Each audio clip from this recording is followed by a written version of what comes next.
After training to lead a small group ministry, I started one based on my interest in environmental stewardship. Our meetings begin with prayer, scripture, and sharing, just like any other small group ministry, but it rapidly became an action group dubbed the Green Disciples. We started by simply improving the recycling at church. Bins and rooms, trays at each door for the worship folder.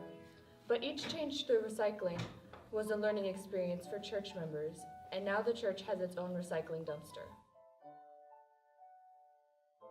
We also wanted to reduce waste and eliminate items that would go into the landfill, mostly the elimination of polystyrene products, aka styrofoam. The church now uses china, silverware, paper plates, and compostable hot cups, available from Equal Exchange. We sponsored Green Sundays, encouraging members to bike or walk to church. We sponsored Creation Care Worship and led a Bible study, A Hopeful Earth, all to share our passion for God's creation. We took our passion to the community by hosting a booth at a local festival. Our first handout was How to Green Your Place of Worship. We engaged the community with information, free seats, and friendly smiles. We signed up for the stretch of road bordering our church with Adopt a Highway. 4 times a year, we collect the tossed away and store it for recycling. Doing so is a benefit for our church and being a good neighbor. Reusing is another way to keep items out of the landfill. The church collects used shoes that are sold to purchase water-drilling equipment and purification systems. Pieces of cloth and old clothing can be remade into many items.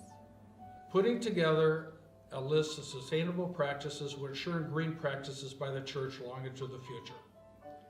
Changing the landscape by adding drought-resistant native plants to church grounds will reduce water runoff, provide food to pollinators, and add beauty and blooming.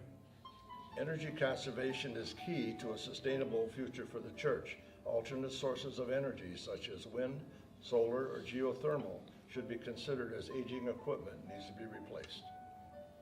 It is important to gather a worldview as to what other denominations, religions, and governments are doing to combat global warming. Now 8 years have passed.